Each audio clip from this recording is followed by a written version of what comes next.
Welcome, everyone. This is Betska, the Guru Coach, and co-host Vashisht of Mindful Leadership Beyond Borders. And we are thrilled to have as our guest today two amazing, talented young people, Zachary, Belknap, and Amanda Jacobson. And Zachary is the founder of Bold Body Fitness, where he and Amanda offer online coaching to busy vegans and people other than vegans, right, who are looking to get in the best shape of their lives. They live in Eugene, Oregon, and Zach, at 31 years of age, has incredible passions like vegan advocacy, bodybuilding, highlining, folks. This guy does highlining and rock climbing. Oh my God. Okay. And what makes him unique is his competitive success in bodybuilding competitions. And I'm going to get him to explain it in a minute because I don't know what all these acronyms mean. They're foreign to me. But anyway, suffice it to say that we're talking about a very talented young man, and Amanda being his business partner. They offer online health and fitness coaching for vegans wanting to achieve their fitness goals. She's a 38-year-old mom of two. How lovely. I'm going to be a grandmother this week. Oh, congratulations. Thank you. I'm so excited. So you're a mom of two. You're a pro-natural bodybuilder. Amanda, you love making jewelry. Look what I'm wearing today. Yeah, love jewelry. Yeah, and also climbing in your free time. So thank you both for taking time out of your busy schedule to be here. And the very first question Raj and I have for you is that, and we hear it all the time because Raj and I are plant-based eaters, and you know, you're amazingly fit, you're bodybuilders and highliners and rock climbers and whatever else you do. And there is a myth out there that to be extremely fit, you have to eat animal flesh. Please tell us your take on this. Yeah, go ahead, babe. Yeah, so what we've kind of like learned through personal experience, but also like in our professional career of working with people that are trying to get healthy, is that it all comes down to calories and nutrients. And if you get enough protein, enough carbohydrates, enough fat, and enough calories, that's not going to make a difference. And there's like a very slight difference in what's called bioavailability of protein. So it's just a little bit harder to digest plant proteins because they're more complex. But if you increase by like 10%, then there's no difference across the board. So anyone like ourselves that's vegan, we just have to eat a little bit more protein, and it really doesn't make a difference at all. Okay. Yeah. And so still get the amino acids that we need and all of the amounts that we need. And it just takes a few extra bites of tofu, and that's really all it comes down to. It's also quite easy to supplement with leucine, which is one of the essential amino acids, and it's the one that your body needs most for muscle protein synthesis. And plant-based proteins do tend to be a little bit lower in leucine, but you can buy leucine powder that's vegan and add it to a protein shake that you're having in the middle of the day or before you work out or whatever. And it's pretty affordable, and that's another really great way to kind of get around that. It's just like a little extra insurance plan to make sure that you're getting all the amino acids you need for building muscle. Thank you. As a plant-based eater, I feel I am far healthier and far stronger in emotionally, intellectually, spiritually, physically as a plant-based eater than I was as a flesh eater. So I feel that, yes, if we need to supplement, by all means, you know, at the same time, we should be able to get everything from our plants, right? Plants and grains and fruit. But yeah, I can. Go ahead. We totally agree with you. And what we're talking about is very niche. Like in the bodybuilding world, sometimes you have to get a little bit creative because you have to have like your calories to a certain area, and then your protein and your carbs and your fat are very specific. And sometimes if it's just whole foods, like tofu, for example, can be a little bit high in fat. And so if you eat enough tofu to get that protein goal, your fat might go over. And that's when like supplementing comes into play, because you're essentially putting a puzzle together with what we call macronutrients. And so I totally agree with you. You absolutely can and should get everything you can from whole foods, or everything you need from whole foods rather. But sometimes you have to get a little creative in these specific situations. Yeah, for bodybuilders specifically, when we're trying to drop weight to head into competition season, it's really important that our macros are on point, right? Just the right amount of fat, just the right amount of carbs, just the right amount of protein. Folks, you can see that their puppy is in the background. His name is Henry. Welcome, Henry.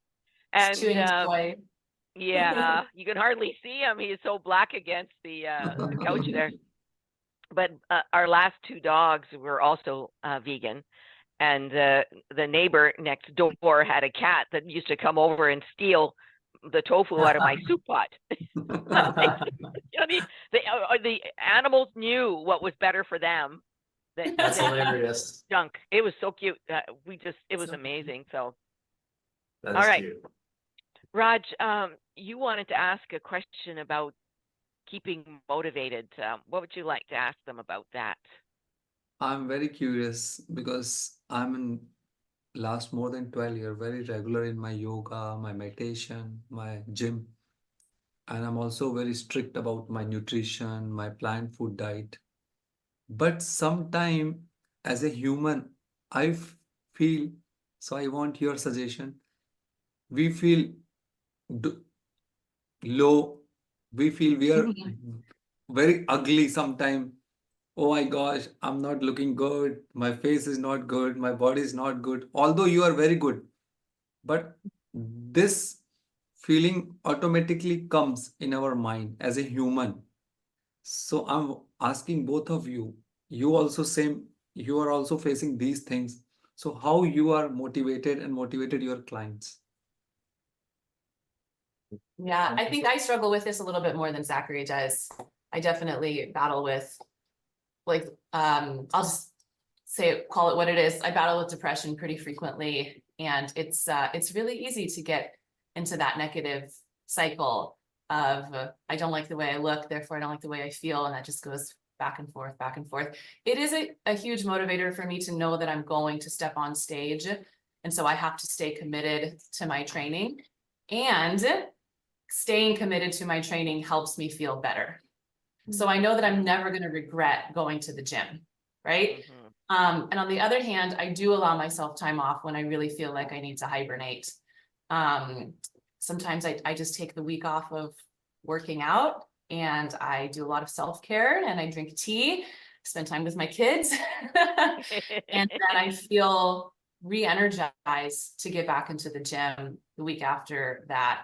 It's a lot of listening to my body and making sure I'm taking my vitamins and nourishing myself with healthy food. But yeah, I think that it's natural. It's natural as humans, even when we're healthy humans, to get down, get into a funk, get into those moods, and just allowing myself to feel that and take the time to feel it and get out of it. Yeah, and to add to that, Raj, before we started recording, you're kind of talking about a friend that was a professional baseball player and feeling those things after, like, when baseball ends. And that's more what I relate to. So again, this is sports specific, but that's what we are as bodybuilders. When you're getting ready for a show, it's like laser focus, like a singular focus, almost like tunnel vision, and that's your whole purpose, is getting to that show. And then the show's over and you're left with this big, like, void, like, what do I do now?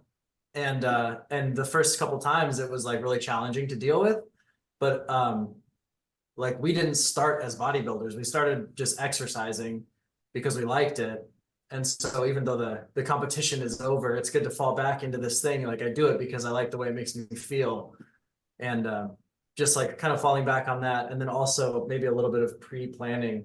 So knowing when the show ends, this is how I'm going to feel. So I need to, like, create another goal, just something to work towards. And it can be any of our other hobbies like highlining or climbing, or it can be like spending more time as a family or, you know, anything like that. But as long as there's just something to put the focus on after that, that definitely helps. Yeah, there's definitely motivation also to stay fit and stay healthy so we can go hiking, go highlining, go climbing, and for me to have energy for my kids. Which is a lot. Yeah, there Which are is a lot. Yeah. How old are your children, Amanda? 9 and 12, and both boys. Wow. Oh, how lovely. Well, you know, Mhm. did you both watch the series, The Five Blue Zones, that was on Netflix recently? Not yet. We haven't watched it yet. I Oh, know if you get a everyone's telling chance, us we need to. it really was amazing because they they went to the 5 blue zones around the world, including Okinawa, and there's one in Sardinia and one in California, Loma Linda, etc. Because they were trying to find out why the most centenarians in the world live in these 5 blue zones. What are they doing, right? And it was lovely. You guys would really get a kick out of watching it. So one of the things they talked about was a whole plant food based diet, and they were even showing them cooking like these purple yams that are absolutely delicious, you know, things like that. They talked about how important community Yes. is. Mhm.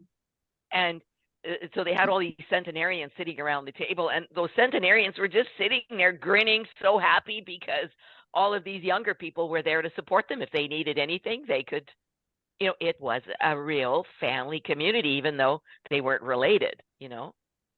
And then the third thing was movement. Mhm. And so I think, you know, Raj's question earlier before we started recording is so important, that movement our entire lives is so important. They show these centenarians climbing hills that were 45 degrees, and they do it every day, you know, so you can imagine what's happening, right? The body fluids are just really cranking out. So I just think that there's a lot to be said for getting fit and staying fit for your whole life.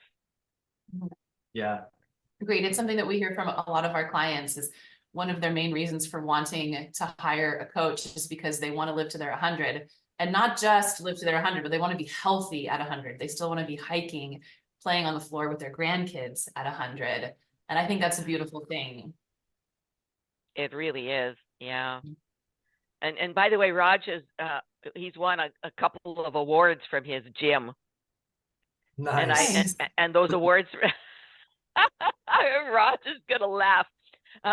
What were these for? The best dressed guy, or what were you? What were these awards for? I forget. It's the most fashionable and stylish body. Most fashionable Nice. and stylish, yeah. Because Raj, I That's a do, great award. I do love your top with the zigzag, Yeah. the cross, This the is stitching. yeah. this is I designed. No, your This- top, your outfit, Okay. your shirt. Oh. Yeah. Oh. Mhm. Yeah. Oh, Nice. Yeah, Raj that's very- makes his own workout clothes, though. You should see them. They are Oh, cool. astonishing. Yeah, because he got motivated because when you go to the stores, the workout clothing is kind of boring. So he's been making his own, and maybe he'll have a chance to show you. They're beautiful. They really are.